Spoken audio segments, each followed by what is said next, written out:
Let's get into the fun parts. Technology, videocards.com here. We have NVIDIA Hopper with 2.6 times the transistors of GA102. According to a rumor from Chappelle forums, NVIDIA's next-gen data center GPU called Hopper might feature as many as 140 billion transistors. Chappelle and Zhang, the one I can't pronounce here, did not actually mention GH100 or any other GPU by its name. However, the context clearly refers to NVIDIA's upcoming 5nm GPU codename Hopper. It is said that more than 140 billion transistors might be used by this AI processor. The most recent rumor put Hopper GPUs among the largest processors it's ever made. It was said that might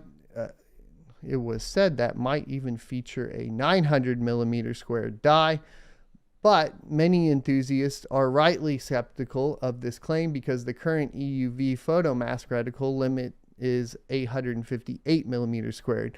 Furthermore, it is said that Hopper architecture might actually span into multiple designs, one of them, the GH100, being a monolithic chip, while rumored GH102 might actually be a multi-chip module design. I feel like every time we get closer and closer to like the end of a manufacturing process or a generation, it seems like they always kind of fold back into a multi-chip design. The only difference now, obviously, is with AMD and kind of their breakthrough in the chiplet designs, kind of modifying the way this functions, is going to be helpful as far as power draw goes as well. One should mention here is that there were also rumors about another Ampere data center GPU called GA101, supposedly of half of the size of the GA100, but this GPU was never released. The Hopper architecture is set to compete against already announced AMD Aldebaran GPU and Intel's upcoming Ponte Vecchio. I don't know, sorry, I can't do that one. This might be the first time all three companies will at the same time have powerful accelerators with HBM2E memory and multi-chip module design.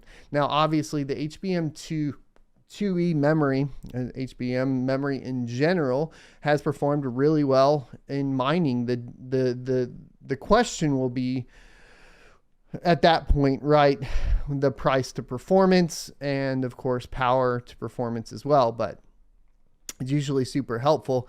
You do have a comparison of the GH100, GA100, Aldebaran, and then the Intel chip as well, the AMD and the Intel chip. And what you see is obviously the TSMC N5 manufacturing process. AMD's on N6. Intel has basically 3 going on here. That looks interesting. So you have the Intel 7 for the base, TSMC N7 for the XE link, and the N5 for the compute tile.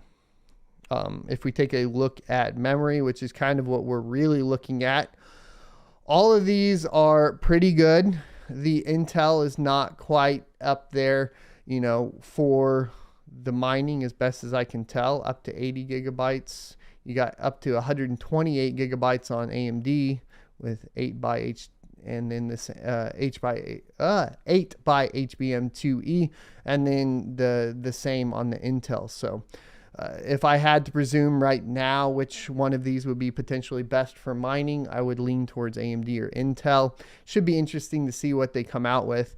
Like we've talked about, a lot of what's going on with Intel, not particularly within this specific architecture for data centers, but overall is that their desktop line does look like it will be low power at the very least, and they do have a pretty decent size memory setup for that low power. I would hope that the Intel would get a release for their power consumption though as well. So I hope you enjoyed this clip from the Crypto Mining Morning Show every Monday through Friday, 7:45 a.m. Pacific and 10:45 a.m. Eastern Time. You can check out more clips here, or if you're interested in checking out the entire live show, you can check that out down here. Thanks for watching, and I'll see you next Tuesday.